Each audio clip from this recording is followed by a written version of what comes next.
জি sir, আপনাকে এই মুহূর্তে মেসেজ দিয়েছি, ওইটাতে হয়তো দেখতে পারেন। এই যে আমি দেখছি এখানে দেওয়া আছে। হ্যাঁ ঠিক আছে। জি। এই দেখেন end to end encrypted, encryption লিখছে এখানে, এনক্রিপ্টেড না, এন্ড টু এন্ড এনক্রিপশন। তো এই যে এন্ড টু এন্ড এনক্রিপশন মানে হচ্ছে এটা, যে আপনি যখন কারো কাছে মেসেজ পাঠাবেন, এটা তো বায়া ইন্টারনেট যাচ্ছে, ঠিক না? আমার মোবাইলে তো আসতেছে ইন্টারনেটের ভিতর দিয়া। আপনাকে যখন আমি কল করি, ধরেন আমি যদি ভয়েস কল করি, ওইটা ওইটা কিন্তু এনক্রিপ্টেড না, জেনারেলি এনক্রিপ্টেড হয় না অনেক সময় মোবাইল থেকে যখন আপনি কল করবেন। কিন্তু হোয়াটসঅ্যাপ হচ্ছে কি, হোয়াটসঅ্যাপের কলগুলোও কিন্তু এনক্রিপ্টেড। এখানে কি কল লিখছে? হ্যাঁ, এখানে লিখছে মেসেজ, তো কলটাও এনক্রিপ্টেড। তো এনক্রিপশন জিনিসটা হচ্ছে, এন্ড টু এন্ড এনক্রিপশন মানে হচ্ছে কি, আপনি আমি যখন আপনার কাছে একটা মেসেজ দেব,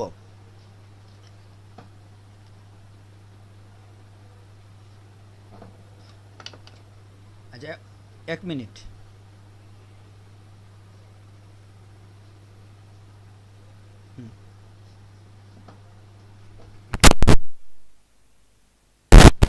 আচ্ছা, আমি যখন আপনার কাছে কোনো মেসেজ দিই, আমার কথা তো শোনা যাচ্ছে? জি স্যার, শোনা যাচ্ছে স্যার। জি স্যার। চাইলে থার্ড পার্টি, যখন আমি মোবাইল থেকে আপনাকে কল দেব, যেহেতু মোবাইল অপারেটর আছে, ওরা কিন্তু ওদের রিসিভার হয়ে আরেকজনের কাছে যাচ্ছে, চাইলে ওরা রেকর্ড রাখতে পারে আপনার কথার, যে আপনি কি বললেন। যেভাবে আমরা অনেক ক্রাইমে অনেক মানে অপরাধীকে ধরা হয়, মোবাইলে কথা বললে ধরা পড়ে, ঠিক না? তো হোয়াটসঅ্যাপ কি করছে, হোয়াটসঅ্যাপ বলছে যে তার আপনি যখন আমি কাউকে মেসেজ দিব, এটা আমি এবং যাকে দিচ্ছি সে ছাড়া মধ্যবর্তী কেউ যদি এটা রেকর্ড করে, রেকর্ড করতে পারে, কিন্তু এটা এনক্রিপ্টেড থাকার জন্য কি হয়, ওইটা সে কোনো অর্থ বাইর করতে পারবে না, মধ্যখানে ওটা ভেঙে যায়। মানে এটা এই শব্দগুলো এলোমেলোভাবে যায়, ওইখানে গিয়ে এন্ড টু এন্ড, মানে যে রিসিভারে গিয়েই এটা ট্রান্সলেট হয়ে অর্থবোধক হয়। মধ্যবর্তী জায়গায় এটা মানে গিয়ে থাকে না, কোনো সুশৃঙ্খলভাবে থাকে না, মানে কেউ এটা থেকে কোনো অর্থ বুঝবে না, বুঝছেন? জি স্যার, এটা নিয়ে আমার আমার আছে খুব খুশি লাগে স্যার। আমি আমার কম্পিউটার অনেক সময় দেখি এই আমি একটা ঢাকা একটা এই একটা সংস্থালয় জড়িত আছি। কিছু মেসেজ যায় উল্টা পাল্টা কিছু বুঝতে অনেক চেষ্টা করি, কি আই পরে দেখি যে না, এটা বুঝতে পারছি না। নিচে লেখা থাকে এনক্রিপশন। তো এটা হচ্ছে এনক্রিপ্টেড, মানে হচ্ছে আজকে অনেকটা, বুঝলাম স্যার হ্যাঁ, অনেকদিন পরে যে এটা তো এই এটা সিকিউরিটির জন্য, এবং হোয়াটসঅ্যাপ এটা এটা যার মেনটেন কাছে করে। গেছে এ বুঝবে আর কেউ বুঝবে না। সেটাই।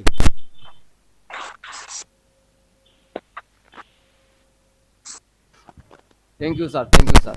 তো এটা আসলে নিরাপত্তার জন্য এই জিনিসটা হোয়াটসঅ্যাপ করে। এই জন্য হয় কি, দেখবেন মিডিল ইস্টের অনেক দেশ হোয়াটসঅ্যাপ ব্যবহার করে না, ওদের এখানে ইমো।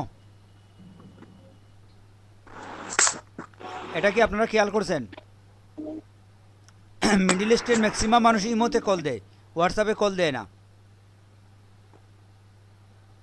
জি স্যার। এটা কেন হয় জানেন?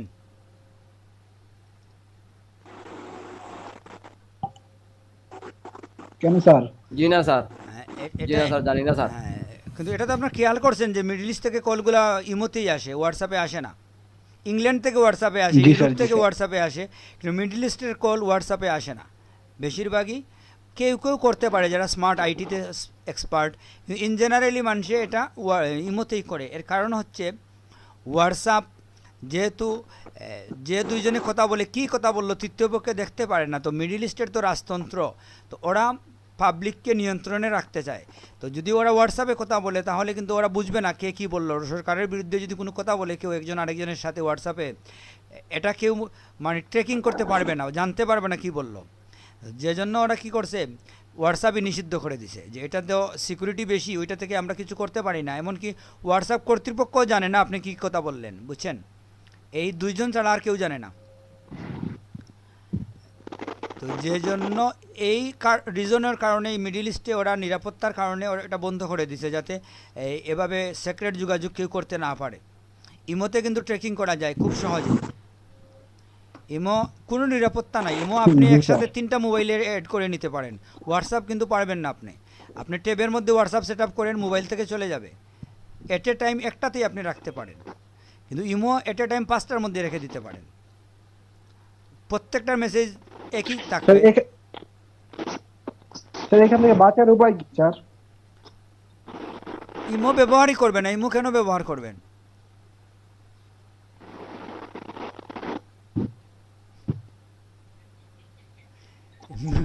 মিডল ইস্টের তাদের জন্য ঠিক আছে, আলাদা ইমো রেখে দিলেন শুধু মিডল ইস্টের ওদের জন্য, যদি কেউ থাকে আপনার আত্মীয় স্বজন। কিন্তু আপনি ব্যবহার করবেন পার্সোনালি সবসময় হোয়াটসঅ্যাপ, এটা অনেক সিকিউর।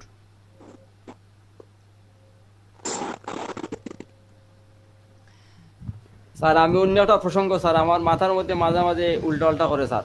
হ্যাঁ বলেন। স্যার বলছিলেন যে এই কম্পিউটারের মধ্যে কিভাবে অ্যালার্ম দিতে হয় এটা আমাদেরকে একদিন শিখাবেন। আর একদিন বলছিলেন স্যার যে বেন্ডিং গাম কিভাবে কাজ করে তা শিখাবেন স্যার। এটা কোন দিন শিখাবেন স্যার? আমার মাথা তো প্রত্যেকদিন খালি এটাই চিন্তা করবে।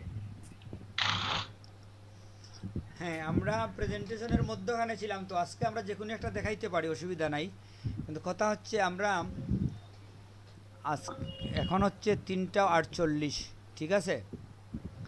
আমরা আমরা কি আধা ঘন্টা প্রেজেন্টেশন দেখবো নাকি কোনো ক্লাস দেখবো, এটা এখন এটা বিষয়। আমাদের প্রেজেন্টেশনের মধ্যখানে ছিল জিএম জান্নাতুল ফেরদৌস, উনি কোথায় ছিল উনি? জি স্যার। আপনি একটা পিকচার ওপেন করে নিয়ে আসতে ঝামেলায় পড়ে গেছিলেন, ঠিক না? জি স্যার। ওইটা আমরা শেষ করে দিই, আপনাকে 10 মিনিট লাগবে। পিকচার আনার পরে যে রিসাইজ করবেন, ওই রিসাইজটার মধ্যেও আপনার একটু সমস্যা হয়েছে, ঠিক না? সাইজ ছোটো করতে আপনি অনেকবার কাজ করছেন টেনে টেনে। ওইটা আপনাকে আমরা দেখিয়ে দিই। একটা ছবি, বড় ছবিকে আপনি এক ক্লিকে কিভাবে রিসাইজ করবেন।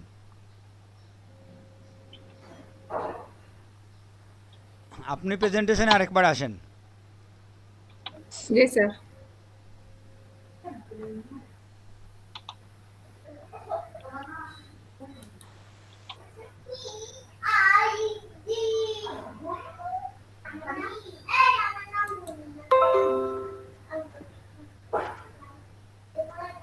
স্যার স্ক্রিন দেখা যাচ্ছে?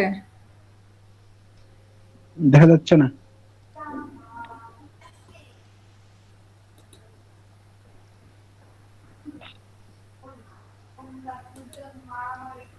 আমাদের এটা তো মানে বড় হলো না, এটাকে ছোট এত ছোট হলো কেন? প্রথমে আমাদের প্রেজেন্টেশনে কে ছিল? স্ক্রিন দেখা যাচ্ছে?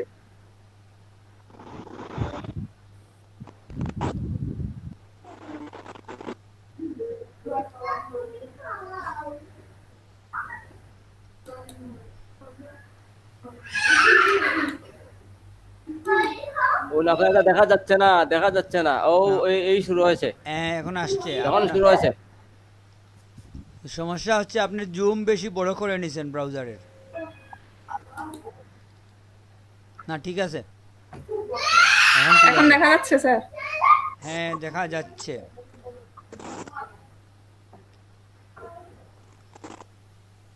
তো বলেন স্যার।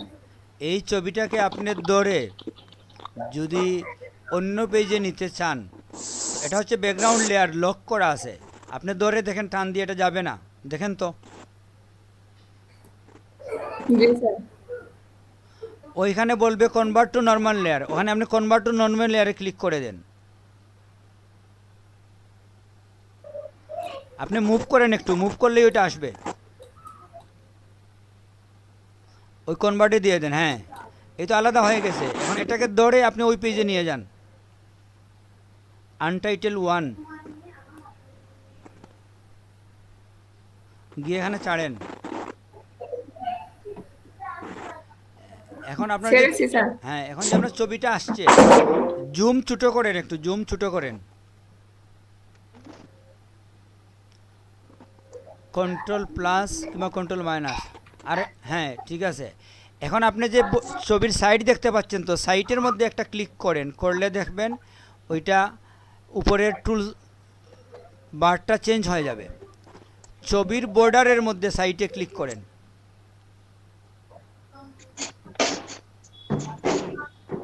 কন্ট্রোল-T চাপেন, তাইলে কন্ট্রোল-T চাপছেন। জি স্যার। এখন উপরে আপনি দেখেন হাইট লেখা আছে 100, ঠিক না? ওয়াইড লেখা আছে। জি হাইট 100-র মধ্যে আপনি লিখে দেন 20।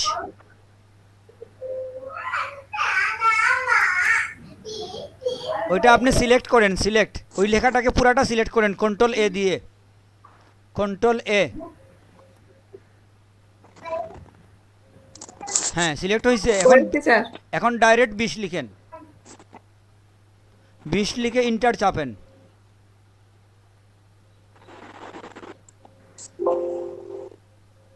এন্টার চাপছেন? জি স্যার। এন্টার চাপেন নাই আপনি? হ্যাঁ এখন চাপছেন। তো আপনার ছবিটা কিভাবে ছোট করছেন বুঝছেন? জি স্যার। আপনি 20 কখন দিবেন আর 50 কখন দিবেন এটা হচ্ছে আপনার ইচ্ছা। আপনি বুঝবেন যে আমার ছবিটা অনেক বড়, আমি যদি ছোটো করে নিয়ে আসতে চাই এখানে 25 দেব নাকি 40 দেব, এটা আপনি দেখে বুঝবেন, ঠিক আছে? তো এটা তো খুব সহজে ছোটো করতে করতে পারছেন আপনি। আপনি আগে ছোটো করছিলেন কিভাবে? টেনে টেনে একদিকে লম্বা হয়ে গেছিল, ওয়াইড বেশি হাইট বেশি, এরকম অনেক ঝামেলার মধ্যে ছিলেন, ঠিক না? জি স্যার। জি স্যার। তো তাইলে আজকে আপনি এই যে কয়েকটা জিনিস দেখলেন প্রেজেন্টেশনে আসার জন্য, যে আপনি একটা ভ্যালু যদি আপনি পরিবর্তন করতে চান শুধুমাত্র সিলেক্ট করবেন, করে ভ্যালুটা লিখে দিবেন, ওইখানে কেটে লিখতে হবে না। এটা কিন্তু গুরুত্বপূর্ণ। সেকেন্ড, আপনি দেখলেন অনেক বড় ছবি যদি আপনি পেজে নিয়ে আসেন, ওইটার ওয়াইড কিংবা হাইট যে কোনো একটাতে গিয়ে আপনি কিছু লিখে দেন, ওই অনুযায়ী ছবিটা রিসাইজ হয়ে যাবে। ওয়াইড হাইট লেখার যে বারটা আপনি আনবেন কিভাবে? দুই পদ্ধতি, একটা হচ্ছে কন্ট্রোল টি, আরেকটা হচ্ছে যদি আপনার এই ছবিটার সাইটে গিয়ে আপনি ক্লিক করেন তাহলেও বারটা চলে আসবে। তো সহজ হচ্ছে কন্ট্রোল টি, যেহেতু ছবি অনেক বড় হয়ে গেলে ছবির লাইন বর্ডার পেতে আপনার সমস্যা হবে, অতএব আপনি কন্ট্রোল টি দিয়ে ওইখানে লিখে ফেলেন, কিছুই আপনার দেখতে হবে না, বর্ডার দেখতে হবে না জুম ছুটো করে। বুঝতে পারছেন? জি স্যার। হ্যাঁ। তো আপনি আর কি দেখাইতে চাইছিলেন? আপনি তো ছবি আনতে চলে গেল 20 মিনিট। স্যার নেক্সট ক্লাসে দেখাই তাহলে। একটা কিছু দেখান আপনি, আপনি যেহেতু প্রেজেন্টেশন করতে চাইছেন, আপনি কিন্তু কিছুই দেখান নাই। লেয়ারের কিছু 5 মিনিট আপনি অন্তত ওকে দেখান, তারপরে আমরা বলি। 5-7 মিনিট আপনি দেখান।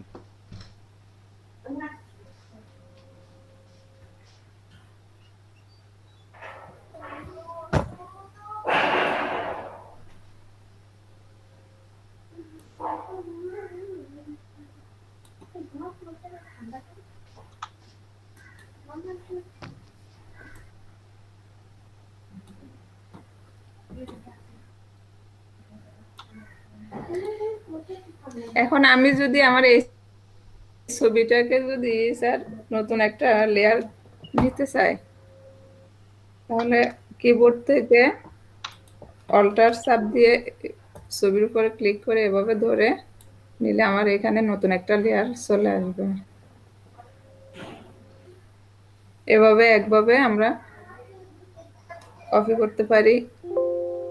আবার আমি যদি চাই যে এই ছবিটাকে আমি আরেকটা কপি করবো, এভাবেও করা যাবে। এখান থেকে ধরে ক্রিয়েট নিউ লেয়ারের উপরে ছেড়ে দিলাম, এরপর দেখা যাবে এখানে আমার আরেকটা কপি হয়ে গেল।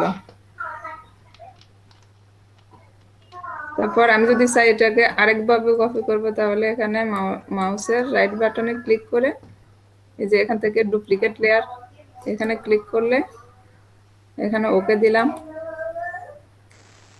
আমার আরেকটা কপি হয়ে গেল। এভাবে করে আমরা এই যে লেয়ারের কপি করতে পারি। এখন আমি যদি চাই যে আমার এই লেয়ারটা ডিলিট করে দেব, তাহলে আমি এখান থেকে ধরে এই লেয়ারটাকে সিলেক্ট করে এখান থেকে ধরে ড্র্যাগ করে এই যে ডিলিট বাটনে দিলে আমার এই ছবিটা ডিলিট হয়ে গেল। আরেকভাবেও করা যাবে। এখানে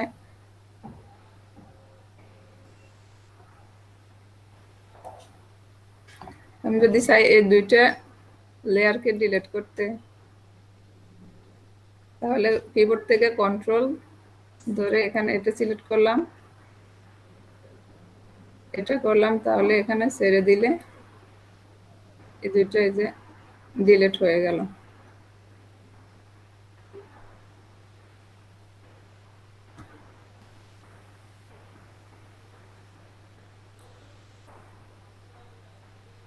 এখন আমি যদি চাই আমার এই ছবিগুলির মধ্যে এগুলিরে একটু গ্রুপ করব একটা ছবিকে, তাহলে কিবোর্ড থেকে কন্ট্রোল চাপ দিয়ে এই দুইটাকে যদি আমি গ্রুপ করতে চাই, তাহলে এই দুইটাকে সিলেক্ট করে এখানে এই যে গ্রুপে ছেড়ে দিলে আমার এখানে একটা গ্রুপ হয়ে গেল। তারপর আমি যদি চাই যে আমার এই গ্রুপটাকে আনগ্রুপ করব, তাহলে মাউসের রাইট বাটনে গিয়ে আমি এখানে আনগ্রুপ ক্লিক করলাম, তারপর আমার এই দুইটা লেয়ার আনগ্রুপ হয়ে গেল। ইচ্ছে করলে আমি লেয়ারের রিনেম করে নিতে পারি। মাউসের রাইট বাটনে ক্লিক করে এখানে আমি যে কোনো একটা নাম দিতে পারি।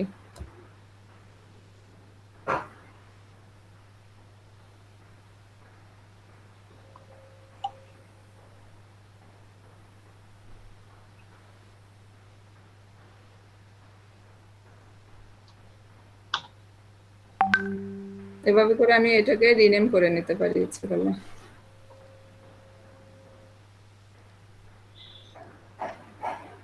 তারপর আমি যদি চাই যে আমার এই লেয়ারটা উপরে, এই লেয়ারটা একদম নিচে আছে, আমি এখন এই লেয়ারটাকে উপরে নেব, তাহলে আমি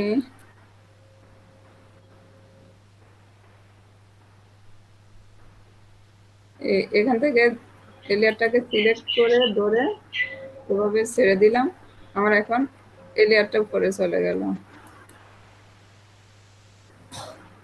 তো একই ছবি, এর জন্য বোঝা যাচ্ছে না।